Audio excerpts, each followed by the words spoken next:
जय शिवराय. तर आपण सह्याद्रीची भटकंती करत करत आज आलेलो आहोत ढवळगड या ठिकाणी. आणि हा ढवळगड जो आहे ना, तो पुरंदर या तालुक्यामध्ये आहे.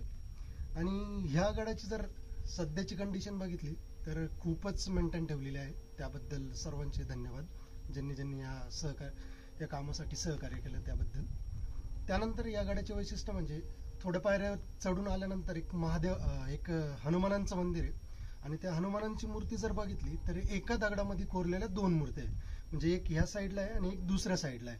आणि एकदम सुबक अशी मूर्ती आहे आणि मी फर्स्ट टाइम अशी मूर्ती बघितलेली आहे. त्यानंतर त्या मूर्तीचं दर्शन झाल्यानंतर वरती गेल्यावरती ढवळेश्वरचं महादेवांचं मंदिर आहे. त्या महादेवांचं मंदिर पण खूपच छान असं आहे. आणि त्यानंतर या गडावरती सर्वात शेवटी जर तुम्ही बघू शकत असाल एक झेंडा फडकतोय, तर त्या छत्रपती संभाजी महाराज यांची मूर्ती आहे. तर चला आज माझ्या नजरेतून आपण बघूया ढवळगड.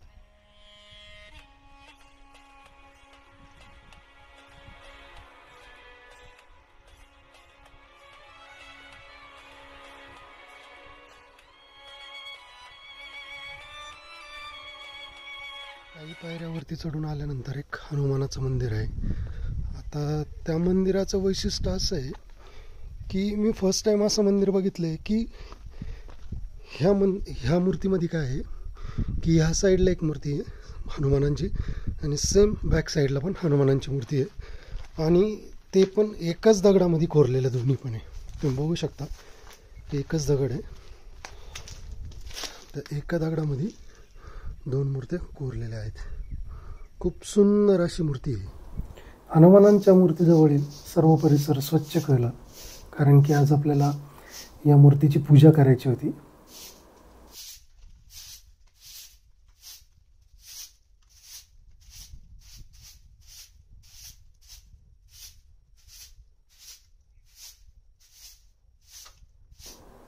मंदिराचा सभोवतालील सर्व परिसर स्वच्छ केल्यानंतर हनुमानांना पाण्याचा अभिषेक घातला, कारण की आज आपल्याला शेंदूर पण लावायचा होता मूर्तींना.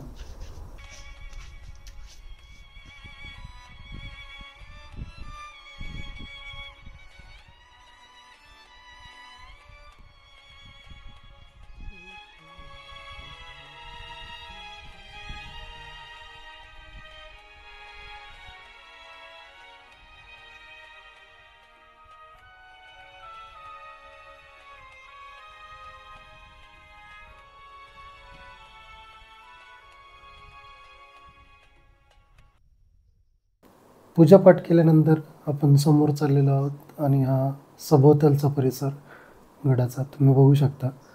सुंदर असा सूर्योदय झालेला आहे आणि कोवळं ऊन आपण घेऊन सरळ गडाच्या दिशेने चाललो आहोत. आपण पुढे चाललेलो आहोत. श्री गणेश आहे ना. ही गणपतीची मूर्ती जी आहे, ह्या गणपतीच्या मूर्तीला पगडी घातलेली आहे आणि ही पेशवेखाली असून सेम गणपतीची मूर्ती जी आहे ती अहमदनगर येथील विशाल गणपती मंदिरामध्ये आहे. तर आता आपण गणपतीचा पूजापाठ करूया आणि त्यानंतर पुढच्या गडाला वाटचाल करूया.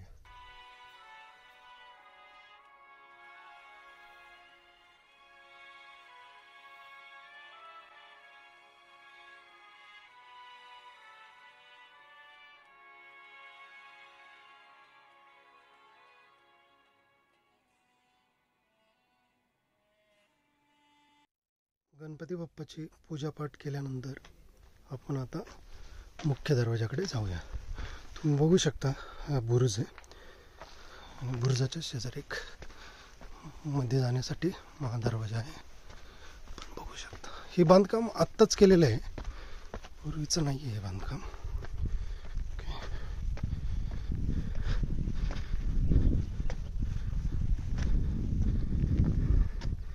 बुरुजाची कंडिशन सध्या क्रॅक पडलेला आहे आणि दरवाजा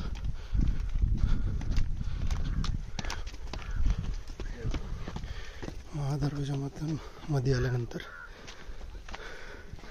ढवळेश्वराचं मंदिर आहे.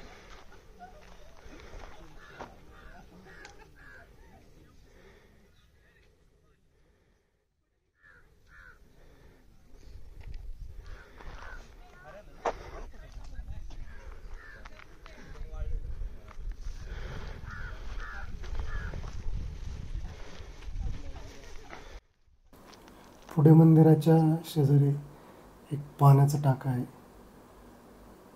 त्यामध्ये पाणी नाही आहे सध्या. आणि हा मंदिराचा सभोवतालचा परिसर.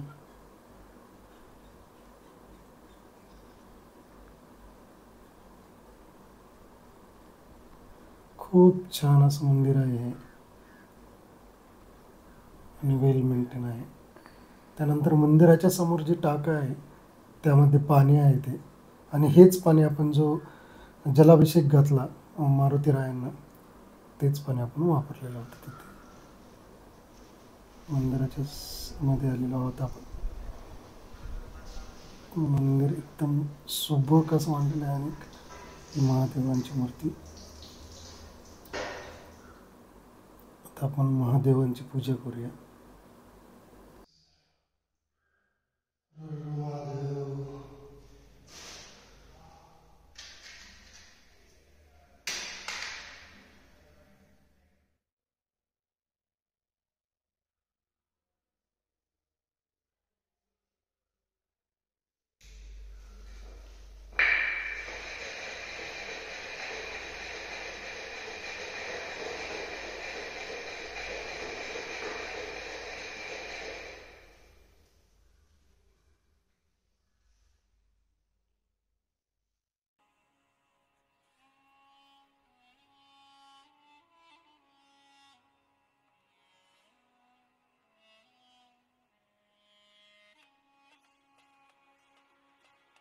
ढवळेश्वर महादेवाच्या मंदिराच्या मागील बाजूस एक गणरायांचं मंदिर आहे.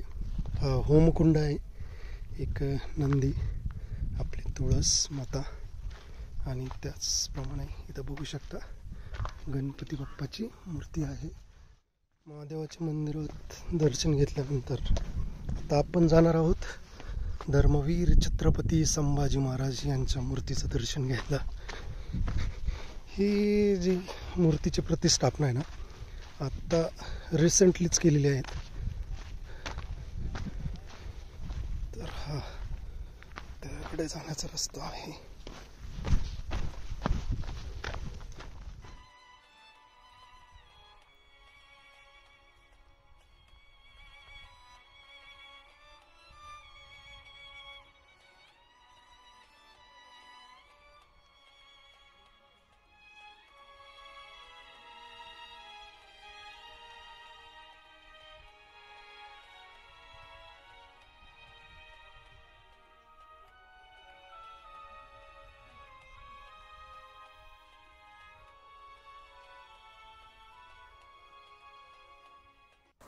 महाराजांच्या सिंहासनावर जर बारीक नजर टाकली तर त्या ठिकाणी आपल्याला दिसेल गणरायाचा मुख, गाय माता, कलश, सूर्य, तराजू, चंद्र, आंबा, घोडा